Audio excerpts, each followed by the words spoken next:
القصه ديال اليوم الخو تعتبروها اخطر قصه ممكن تسمعوها في حياتكم. هاد القصه بالضبط وقفات لي العقل ديالي وصدماتني.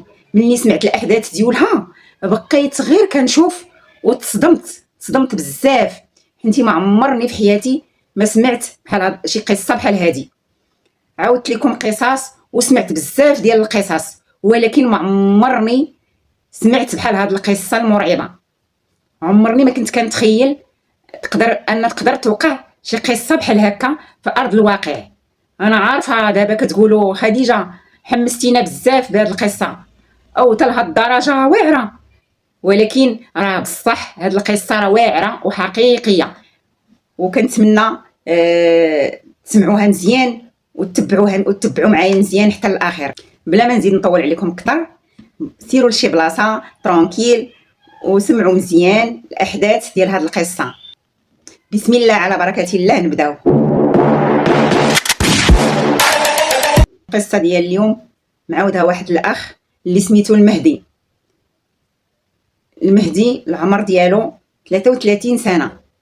عاود لينا هاد القصه وهاد التجربه اللي دوز، واللي في الحقيقه تيقول عمره ما غادي ينساها في حياته وفي حياته كامله، حيت كانت غتأدي به للموت او الجنون، وكان غيفقد فيها اعز الناس ليه وعائلته وحبابه، وهذا الشيء كامل بسبب واحد الطريق مجهوله تبعها.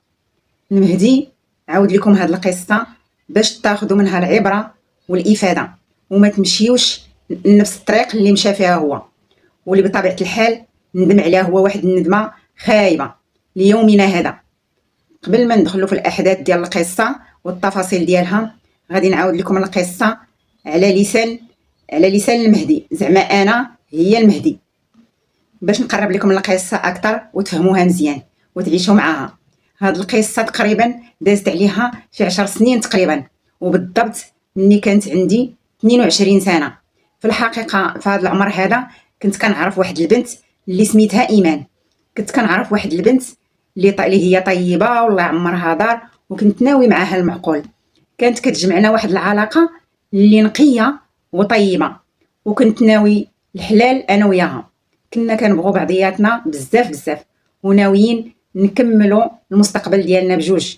ايمان كانت كتبغيني بزاف كما انا كنبغيها، وبجوجنا مقتنعين بطبيعه الحال وناويين نكملوا حياتنا بجوجنا.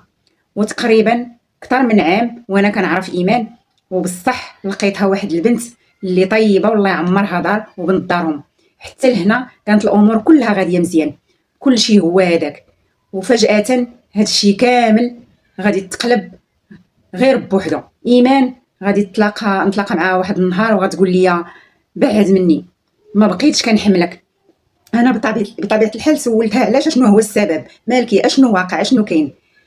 قالت لي شوف بعد مني وما بغيتكش وما بغيتش مازال تبقى بيناتنا شي حاجه، غير عطيني اتساع، ما عمرك تقرب ليا مازال. انا البنت كانت كتبغيني وكنت كنبغيها، وما بقى ليا والو باش نجي نتزوج بها. كيفاش حتى تبدلات عليا هكذا وفجاه ما بقاش كتبغيني؟ والمشكله ما درت ليها حتى شي حاجه. حاولت ندوي معاها المره الاولى، المره الثانيه، المره الثالثه، السيده صافي ولات باغيه غير تبعد مني، كرهاتني، ما تلاتش حملاتني ولا تدوي معايا. انا قلت لها جوج ديال الكلمات: ايمان، سوا غادي تقولي لي اشنو عندك واشنو واقع ليك، اولا غادي نجي لداركم هما اللي غادي نسولهم اشنو واقع واشنو واقع لك. وهنا غتبدا تعاود ليا بلاتي بلا ما تمشي لدارنا، انا غادي نعاود لك كل شيء، اشنو واقع واشنو كاين. بدات كتعاود ليا في هذا الشيء. قالت لي بلا هاد الايام الاخيره وليت كنحس براسي ماشي هي هذيك، ماشي عاديه، ولاو كيوقعوا ليا بزاف الحوايج اللي غريبين. كتعاود ليا ايمان بانها ولات كتشوف الاحلام ديالها شي حوايج اللي مرعبين واللي في الحقيقه كيخلعوا بزاف. انا بطبيعه الحال بديت كنسول فيها، كنقول لها اش من اعراض اللي عندك، شنو هادي وشنو هادي كذا وكذا. بدات كتقول لي في الاعراض اللي عندها، وهنا حسيت بها بلا غادي تكون سواء مسكونه او مسحوره. وهذا الشيء بالضبط هو اللي مخليها كتعامل معايا بحال هكذا وبديك الطريقه. هنا قلت لها صافي يا ايمان، انا عندي لك الحل. قلت لها راني كنعرف واحد الصديق ديالي راقي، غادي نمشيو عنده وان شاء الله باذن الله غادي يكون غير الخير. ايمان وافقات على هذا الشيء وقالت لي واخا مرحبا. الغد اللي اتفقت انا وايمان باش نتلاقاو مع الوقيته الفلانيه باش، وفعلا تلاقينا ومشينا عند داك السيد راقي، واحد السيد طيب الله يعمر ليه الدار وكيعرف ما بينه وما بين الله. مني دخلنا عند هذاك السيد استقبلنا واحد الاستقبال مزيان وطيب. دخلنا وبدات كتعاود ليه ايمان في الاعراض اللي عندها، كيسولها وكيعطيها اسئله وهي كتجاوبه. كيقول لها واش كتحسي بكذا وكذا، كتقول ليه كيقول لها وفي الليل كيجرى لك هادشي وهادشي، كتجاوبو كتقول ليه المهم بقى كيسول فيها بزاف الاسئله حتى الاخر تاكد بلا ايمان عندها الجن العاشق. باقي دوا معايا وقال لي ان شاء الله غادي نخرجوا منها هاد الجن اللي فيها اللي ساكن فيها، وهنا غادي يبدا في الرقيه ديالو الشرعيه. مني بدا الراقي تيقرا في القران وبدا في هذيك الجلسه ديالو، ايمان بدات كتغوت بواحد الصوت اللي قبيح بزاف ومرعب، ماشي الصوت ديالها، وكانت كتغوت وكانت كتعاير فينا بجوج بواحد الكلمات اللي خبيتين ما نقدرش نقولهم لكم. وانا كنت متاكد بالله هي ماشي هي اللي كانت كتدوي، داكشي اللي فيها هو اللي كان كيدوي. من بعد ما كملت هذيك الجلسه ايمان بدات كتكالما شويه، ولكن الراقي بان ليا تخلع وقال لي داكشي مازال فيها، وهذه راه خاصها بزاف ديال الجلسات ماشي غير جلسه واحده. داكشي اللي فيها راه شويه قبيح، داكشي علاش خاصها بزاف ديال الجلسات باذن الله غادي تتعافى وغادي تولي مزيان. المهم غادي يعطيها واحد الماء ديال الرقيه وشي مسائل اخرين وشي ادعيه والقران باش تبقى تقولهم في النهار ديالها. رجعت انا وايمان وصلتها للدار ديالهم وهي دخلت وانا مشيت بحالي. داكشي اللي قال لها الراقي باش تبقى ديرو ما دارتوش، كانت كتقرا القران وما كانتش كتشرب هذاك الماء ديال الرقيه، وهنا الحاله ديالها بدات كتدهور بزاف وبدات كتخيب نهار على نهار. مني كنمشيو عند الراقي كنديروا الجلسه الثانيه الجلسه الثالثه كتولي مزيانه، ولكن غير كترجع للدار كيرجع لها داكشي كما كان بحال ما كدير والو. تخيلوا معايا الخوت غادي نبقاو نديروا في الجلسات لمده ديال 6 شهور، 6 شهور وحنا كنديروا في الجلسات بدون اي فائده.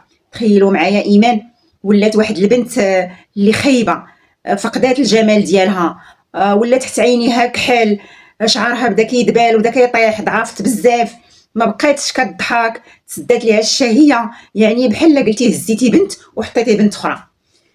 يعني الحاله ديالها ولات غاديه وكتكفس.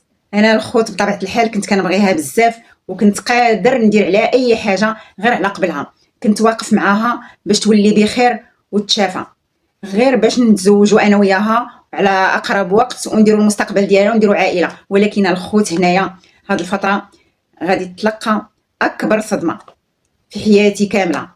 غادي يجيني واحد الاتصال باللي ايمان الله يرحمها، لا حول ولا قوه الا بالله العلي العظيم. ما تخيلوش الخوت الاحساس ديالي في ديك اللحظه، كانت الصدمه ديال حياتي. ما تخيلوش واحد الحزن وواحد البكاء اللي بكيت هذاك النهار، حسيت بالحقره وحسيت بالحزن وحسيت بالفقدان، جميع الاحاسيس تجمعوا عليا، وحسيت بالله هذاك العالم هو اللي دا ليا ايمان. حسيت بالله بان الجن دا ليا ايمان. وخصكم تعرفوا الخوت بان الموت ديال ايمان كانت واحد الموتة اللي عاديه، خصكم تعرفوا الموت ديالها كان غريب بزاف.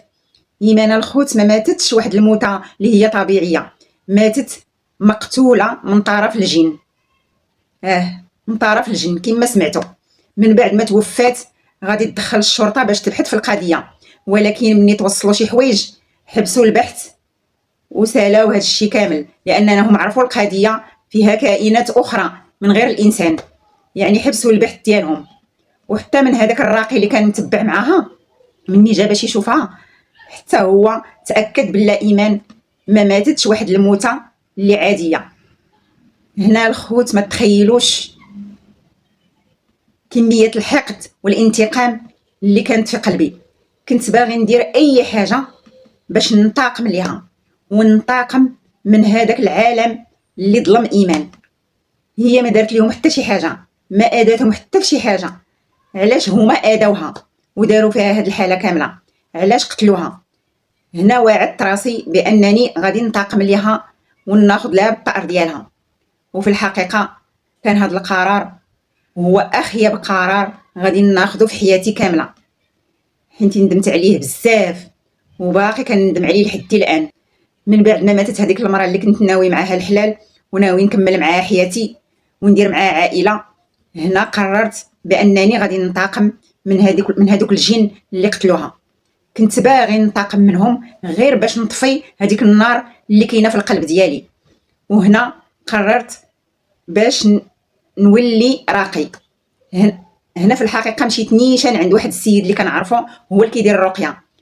مشيت عنده قلت ليه فلان بغيت نولي راقي. ديك السيد قال لي وعلاش بغيتي تولي راقي؟ قلت ليه شوف انا بغيت نولي راقي وصافي، كيفاش غادي ندير تنولي راقي؟ هذاك السيد قال لي شوف غير بعد من هذا العالم حسن لك، راك غادي تدخل لواحد العالم اللي صعيب عليك بزاف. انا والو حكرت عليه وقلت ليه شوف انا بغيت نولي راقي وانا غادي نتحمل المسؤوليه ديال هذا الشيء كلشي كامل. السيد نصحني المره الاولى والمره الثانيه والثالثه وقال لي وحضرني بلا ان هذا العالم راه خطير عليا بزاف وانت ما عندك حتى شي خبره فيه، غير بعد منه حسن. ولكن من بعد ما حكرت عليه بزاف وحكرت هنا استسلم وقال لي اللي بغيتي. واخا انا غادي نقول لك كيفاش غادي تولي راقي.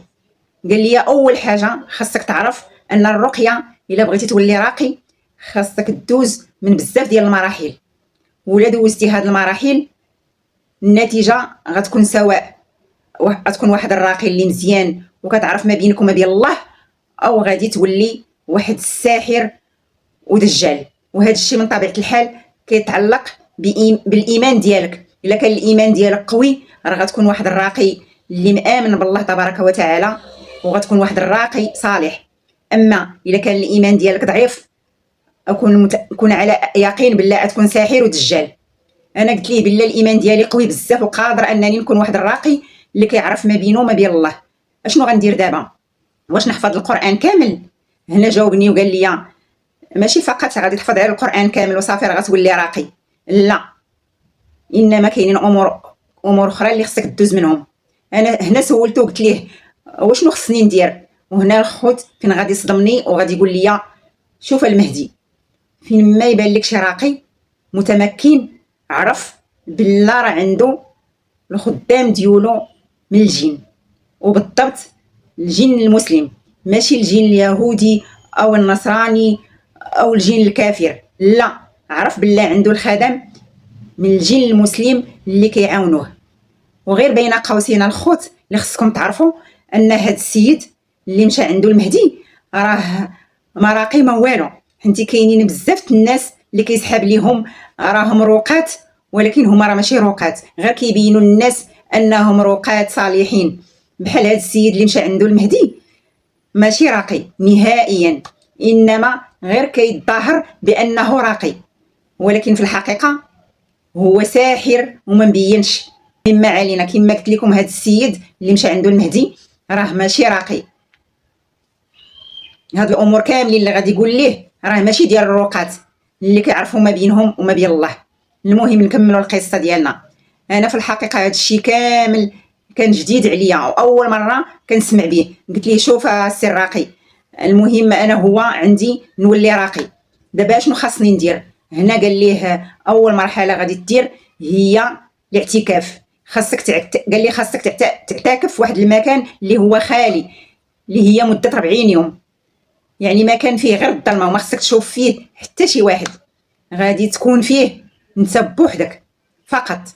انا بطبيعه الحال وافقت على هذا الشيء كامل، واخا ما عندي حتى شي خبره في هذا الشيء وما عارف والو ما داخلش لهذا المجال نهائيا. وافقت على هذا الشيء وقلت ليه واخا انا قابل هذا الشرط.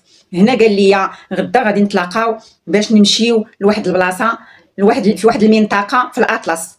وبالفعل داك الشيء اللي كاين، تلاقينا الغد ليه ومشينا لواحد البلاصه في الاطلس واللي في الحقيقه معروفه عند السحره والمشعوذين.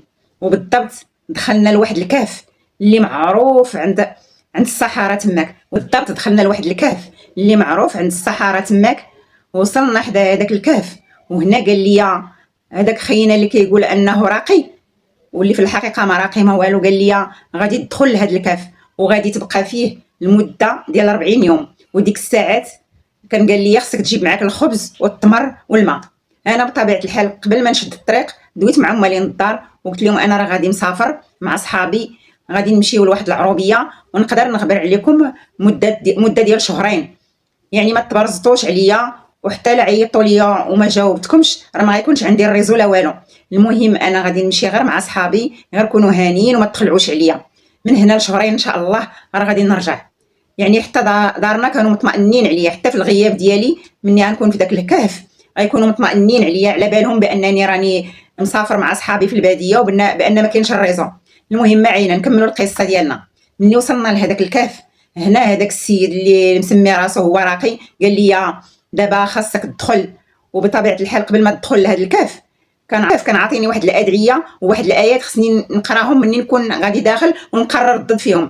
المهم كان محفظني داكشي كلشي اللي غنقول وكاع داكشي اللي غادي نبقى ندير في الداخل ديال هذاك الكهف. بقى كيوصيني كيقول لي دير ودير، وقال لي غتوصل لواحد الوقيته اللي غيكون واحد الظلام ما تخاف ما والو، ها كاين وكاين وكاين واشنو غدير واشنو غيكون. انا هنا من طبيعه الحال قلت ليه صافي دابا واش انا راني واجد غادي ندخل. قال لي واخا سير دخل، ولكن قبل ما نكون داخل همس ليا في الودن ديالي واحد 3 الكلمات. قال لي واحد 3 الكلمات اللي في الحقيقه ما نقدرش نقولهم لكم الخوت، ما نقدرش نقول لكم هاد 3 الكلمات اللي قال لي غير على قبل السلامه ديالكم، يعني ما خصهمش يتقالوا. قال لي هذوك 3 الكلمات في الودن ديالي، وقال لي غير غادي تسمع هاد 3 الكلمات في ودنك مني تكون لداخل غادي دير وغادي تحسب 5 دقائق وغادي تخرج. يعني ما تخرجش دغيا، مني تسمع هاد 3 الكلمات في ودنك دير واحد 5 دقائق عاد تجي خرج لعندي. انا هنايا قلت ليه صافي واخا كون هاني. وتميت داخل لهداك الكهف. كان في يديا 2 ديال البيلات، كان عندي واحد البيل اللي كنضوي به الطريق ديالي في الداخل، وكان عندي واحد البيل احتياطي يعني ربما يخسر ليا هذاك ولا شي حاجه. المهم توكلت على الله وقلت بسم الله وتميت داخل. مني وصلت لداخل الخوت لقيت واحد البونجا وواحد الكرسي، ولقيت شي طلاسم سحريه اللي مكتوبين في الحيط ديال هذاك الكهف. يعني اصلا تماك كيجوا لي السحاره والمشعوذين، لكن انا ما كانش كيسحب ليا هذا الشيء. المهم لقيت شي طلاسم تماك وشي امور تماك، والدنيا خايبه تماك ولكن ما كان عليا ما ندير الا نجلس في هذيك البلاصه. وانا اصلا انا جاي لهاد البلاصه بحسن النيه ديالي، ما جاي باش نولي راقي، جاي على اساس انني غنولي راقي وغنولي نعرف هاد العالم اللي مظلم اللي ما عارفينوش. حتى في اللحظه اللي كنت غادي يلاه داخل فيها الكهف، فاش كنت غادي قلبي كان كيضيق عليا، انا غادي داخل والقلب ديالي كيتزير عليا وكيضيق عليا. ما نكذبش عليكم الخوت، ملي كنت تماك ما كنتش عارف اشنا هو الوقت وشحال في الساعه، ما كانت عندي لا مكانه لا تليفون لا والو، ما كنتش عارف الوقت نهائيا، وما كنتش عارف الليل من النهار. يعني كان عندي الظلمه، ما كنتش كنعرف النهار امتى غيسالي وامتى غيبدا نهار اخر وامتى غيسالي الليل. يعني صافي انعزلت، بقيت كنقرا غير هذوك الايات وهذوك الطلاسم وهذاك الشيء اللي كاين اللي قال لي داك خينا، وبقيت كنقرا غير في داك الشيء وكنردد فيه نهار على نهار على نهار على نهار وسط هذاك الظلام. وخصكم تعرفوا الخوت بان هذاك الشيء اللي كنت كنقرا كان كامل شرك في شرك. يعني كنت كنقرا شي حوايج ديال استحضار الجن بلا ما نحس، ما كنتش عارف هذا الشيء. المهم غيدوز الوقت، وفي الحقيقه ما كنتش عارف شحال داز ديال الايام ولا الاسابيع. المهم غيدوز واحد الوقت اللي طويل، اللي في الحقيقه ما كنتش عارف المده شحال بالضبط. ولكن هنا الخوت وصلت لواحد اللحظه اللي غادي نعيش فيها واحد الرعب اخر من نوع اخر. كم تعرفوا الخوت بان الله خلق الجن وما عطاناش القدره باش اننا نشوفوهم ولا ندوو معاهم. يعني دار لينا واحد الحجاب على اننا ما نشوفوهمش، من غير فقط الا كانوا مشكلين على سواء على صوره حيوان او على صوره انسان او جمال او المهم مستحيل اننا نشوفوا الجن، نشوفوا الشكل ديالو والحقيقه ديالو من غير في واحد الحالات استثنائيه. المهم كما قلت لكم من بعد ما دوزت واحد الوقت طويل تماك، هنا غادي نوصل لواحد المستوى على انني وليت كنشوف داكشي اللي كنتخيل. اي حاجه كنت كنتخيلها وليت كنشوفها قدامي محطوطه. كانوا كيجوني افكار، كنت كنتخيل شي حوايج، كانوا كيجوني هلوسات.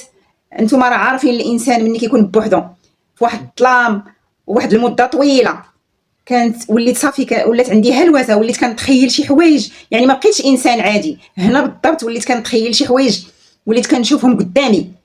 بحال مثلا كنتخيل راجل عنده رجلين ديال الجمل او ديال الحمار عزكم الله، او كنتخيل راجل كنشوفه جاي قدامي، جاي لعندي. كنتخيل شي وحش ولا شي غول هاز شي مطرقه فيها الشوك، ولا يعني كنشوفو حتى جاي كيكون جاي قدامي، جاي لعندي. عرفتوها الخوت؟